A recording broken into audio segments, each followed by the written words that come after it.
Chapter 2. He'd been at his lessons with Brother Jerome, Arabic, Latin, mathematics, music, and the history of human flight, and his head was aching from the amount of studying he'd done. Mum said he learned more being on his own with a tutor, and no doubt it was true, but sometimes he just wanted to lark around a bit in lessons like he'd read about in stories, and how could you do that on your own? So after his lessons on that day, he headed down to the fountain to play a bit of football with the school kids. Steve Ubsworth might be there, or Lolo and Jake, or Bex and Joe Lockhart. But none of them was around. Raffy Sadler was. He was leaning against the tree and calling younger boys to him with a flick of his head and whispering to them. Raffy certainly wasn't a school kid, and he was too old to be called a boy, but he wasn't really an adult either. Everybody knew Raffy.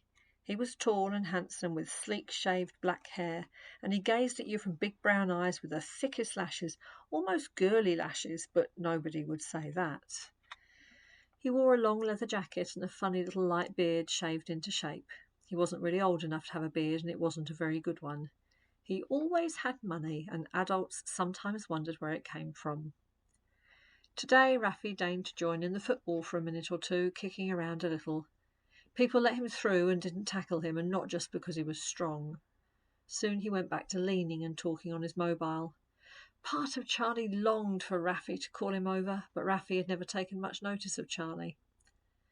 The football had made them hot, so they all got some cherry sherbet off the guy with his white wooden trolley piled high with crimson cherries and jugs of sugar-cane syrup, and drank it frothy and cool from his tall glasses. One of Raffy's boys took him a glass, but he didn't touch it. Instead, he strolled over to where Charlie was. "Nice haircut," he said. Charlie's mum had shaved his head the day before. This time she had cut in a design of 2 crocodiles with one belly.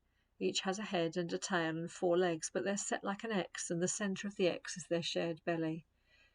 It was an Adinkra symbol from Ghana. It was about how, though we all eat with different mouths, we have only one belly between us. "Thanks," said Charlie, surprised. Raffy never talked to him.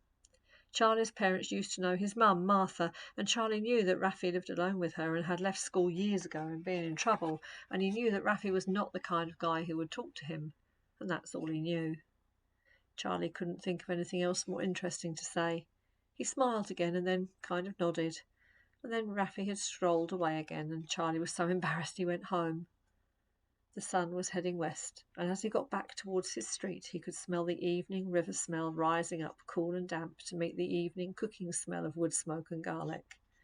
The flowers hung heavy on the trees in the front gardens as he turned into his street. He was wondering what was for supper, and hoping there would be some cherries left over from breakfast. He'd be sorry when the cherry glut was over, but soon the gardens would be full of strawberries, so there was that to look forward to. And who knows, maybe a ship full of fruit would come up from the south. As he approached his house, he was fantasizing about the old days when you could get all different kinds of fruit at all different kinds of year coming in from aeroplanes from far, far away. Ah well, cherries would do that for now. When he got to his front garden, the front door was closed.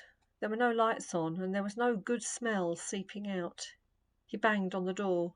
Nothing. He peered through the window. He couldn't make out much in the dim light, but he could see there was no movement, no sign of life. Charlie went round to the back. Back door shut, no lights. He banged on that door. Nothing.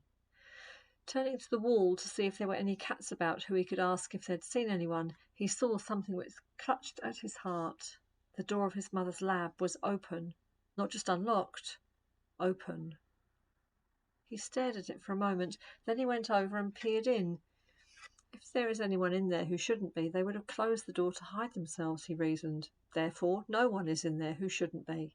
Therefore, maybe someone is in there who should be, i.e. Mum. So he looked in. Nobody. Everything was just as it should be, except it was open and empty, which it really, really shouldn't be.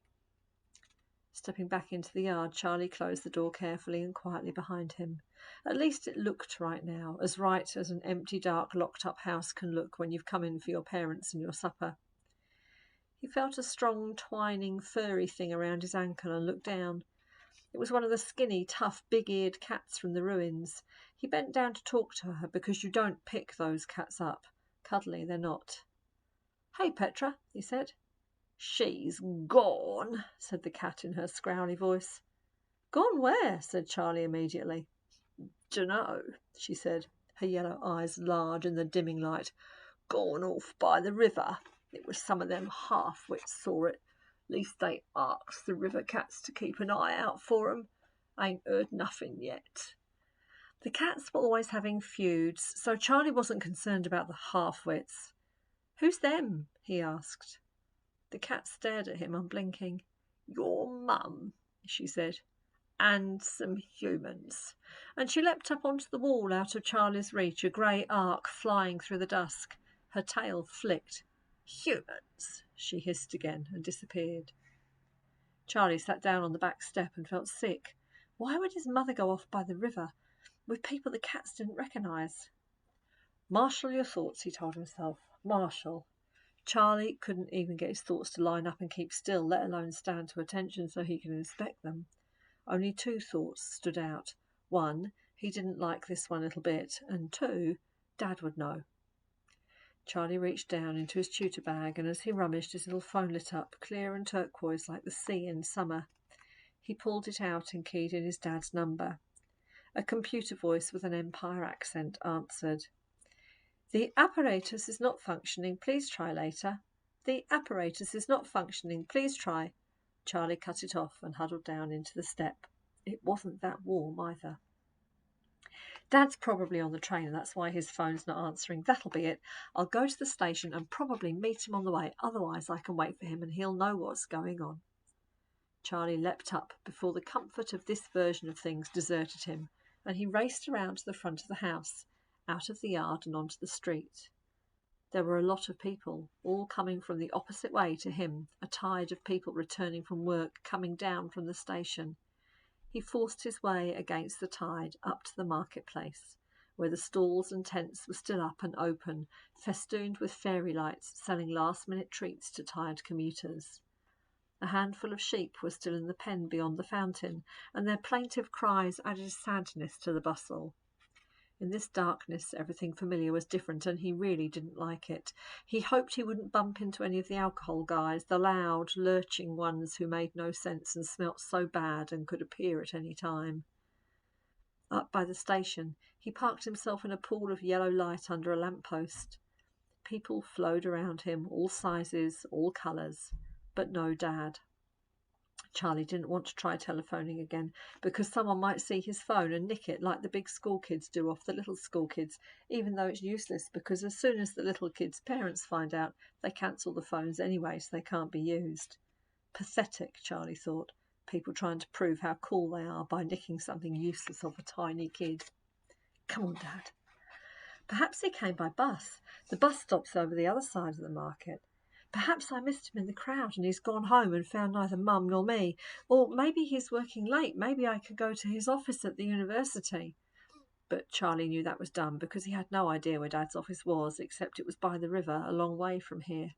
Up there, across the city, the river was twice the size it was here. The riversides had huge ships and warehouses and great shiny buildings full of people making money, and it smelt of the sea because the sea tide came flooding up, bringing wet fogs and gulls and the heavy salt smell. Here the riversides had only the ruins and the cats and the fisher guys with their small painted boats, and it smelled of frogs and slimy weed. Perhaps I should just go to the riverside and walk along until I get to where Dad's office is, he thought. I'd probably recognise it. Probably. No, that's daft. Dad wouldn't be there at this hour. Better to go on home. Charlie dived back into the flow of people and let them sweep him back to where the houses were and peeled off at his street. He didn't much fancy seeing his house still dark and silent and empty, but maybe Dad would be there and the lights on and dinner on the cooker. The lights were on, but Dad was not there. Instead, framed by the lit-up doorway, there stood Raffi Sadler. He held the door and invited Charlie in, for all the world as if it was his house and Charlie were the guest. "Hi, Charlie boy," said Raffi. "Come on in." Charlie was surprised. "Hi," he said warily, and he went in. He looked swiftly round the kitchen. Mum's lab keys were not hanging in the small tree where they normally lived. Rafi's big grey dog, Troy, was panting at his feet. Troy's tongue always hung out of his mouth, wet and slathery like a flat pink slug. "Where's my dad?" asked Charlie. "There's been a change of plan," said Rafi. "What plan?" said Charlie. "Mum—" But he didn't finish the sentence because he suddenly caught sight of a flash of yellow eyes outside the kitchen window and a clear warning in them as a dark arc flicked beyond range of the light, and Petra was again invisible in the gloom. Perhaps she'd heard something. "Yeah, I know. It's a drag," said Rafi. "Mum asked me to come round and tell you. Your mum and dad have had to go on a trip or something. Some new job. They left a note. Here." Rafi held out a folded piece of paper. Charlie looked at it. Rafi's hand was strong like a man's. He reached for the letter. Mum and Dad? It was in Mum's writing. "Dear Charlie, I'm awfully sorry, but Mummy and Daddy have had to go away for work business. Would have let you know sooner, but we couldn't. You're to go and stay with Martha, and we'll be in touch as soon as we can. Be a good boy and do as you're told, and we should be back soon. Tons of love, Mummy." Charlie nearly laughed. He hadn't called her Mummy for about 5 years, and she never called Dad Daddy like that. She sometimes called him Aniba because that's his name, or sometimes your dad. Work business was a stupid phrase she would never use. She called work work and hated the word business. She said it made her think of fat people in horrid suits working hard to get even fatter. And as for be a good boy and do as you're told, she always said she couldn't care less about being a good boy in the doing what you're told sense. She said people often told you to do daft or harmful things, so it was much better to get in the habit of working out for yourself what you should do. "Imagine if you brought every single thing that advertisements told you to buy," she said. "Or, for example, there were times and places where black people and white people were told they weren't even allowed to be friends or work together, let alone love or marry or have babies, so where would that leave us?" "I'd have to cut myself in half," Charlie had said, unhappily, aged about 5. Mum had dropped a kiss on his head and her face had gone a bit funny. Clever Mum. She had let him know so clearly that this letter was a sham. Charlie looked up at Rafi. But if the letter was a sham, then what was going on? And why was Rafi here? Rafi was smiling at him in a bored way, as if he had to. "Come on then," he said, a little impatiently, in the way a big kid would to a younger kid who's been foisted on him. But Rafi was far too cool to have kids foisted on him by his mum. Rafi never did what his mum said. He'd been ruling himself since he was about 8. Charlie had seen Rafi ignore his own mum in the street. A long, long time ago, Rafi had come over to Charlie's house, and he had said, and Charlie had never forgotten it, "Your house is really nice, isn't it? And your mum, and your dad." And he'd said it in a way which made Charlie think he wanted to set fire to the whole lot. Charlie didn't believe Rafi. His mum's letter proved that he was right not to. Or perhaps he was in shock. All he'd done was come home for tea and... Anyway, all he said was, "Shall I go and get a bag then?" "Good boy," said Rafi, smiling nicely. Charlie felt a surge of strength, knowing that he was being a good boy the right way, clever and brave, not the way Rafi thought, dim and obedient. He was a little angry that Rafi seemed to think he was so young and dim. He wanted Rafi to know he was cleverer than to fall for this. But the clever thing now was to play dumb. He went up to his room, thinking quickly. He had no idea where he would go, but he was pretty sure he wasn't going to be staying at Martha's.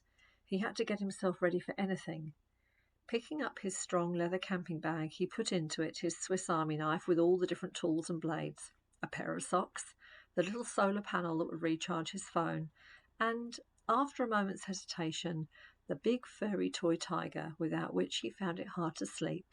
He hoped Rafi wouldn't notice it. From the bathroom he got his toothbrush, his asthma medicine, and a small bottle of Mum's Improve Everything lotion, number 42 green, which should have lived in the lab, but was inside because she was trying it out on his asthma. It hadn't really helped with that, but it was great for everything else, even your mood, although Mum wouldn't let him use it for that. Then he went to his parents' room and took 200 dirhams that he knew his mother had in the back of her knicker drawer in case she needed it. Well, I need it, he thought, for her. Her handbag was sitting there on the bed. Normally he wasn't allowed in her bag, but he turned it out. There was her wallet with its library cards and pictures of him and Dad, her phone, her lipstick and some other things, 2 little glass pill bottles full of pills, a small polished sphere of lapis lazuli, deep blue and gold, like a little world from a long way away. In a quick gesture, almost as if he was pretending he wasn't doing it, Charlie scooped all these things of his mum's into his own bag. Then he hurtled downstairs. Raffi was leaning on the wall by the front door, waiting. "Be with you in a moment," Charlie called. In the kitchen, he grabbed a couple of apples and his leather water bottle, then stuck his head out of the back door into the yard. The lab door was shut. Checking over his shoulder swiftly to make sure Raffi was not looking, he stepped out into the dark and tried the door. Locked, and the keys missing. So someone had locked it since he had last been here. So that someone had the keys. Raffi, probably. Charlie suddenly and very strongly wanted to punch Raffi. How dare he be locking and unlocking his mum's lab? The furry twining round his legs that indicated cat distracted him, which was just as well, because punching Raffi would have got him nowhere. It was Petra. "They gone down towards the sea," she hissed. "River cats have put out the word about round the sea cats. We'll see what we see. Where you off to?" "Well, Martha and Raffi's, only I'm not going," Charlie whispered into the dark. "I don't know where I'm going or how. Did anyone see my Dad?" "Dunno," came Petra's voice, light and rough. "We'll see. Off you go. You need anything? Ask a cat. One of us. Don't worry. There's more to this than you know."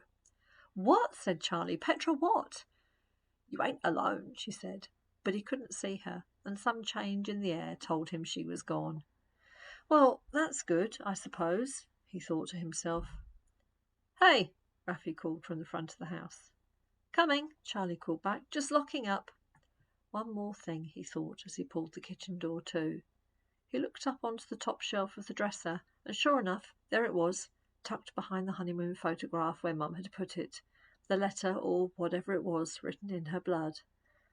He leaped nimbly up onto the dresser, smiled briefly at the photograph, slid it and the piece of paper into his pocket, and then, gripping his bag in one hand and his courage in the other, he went out to join Raffi.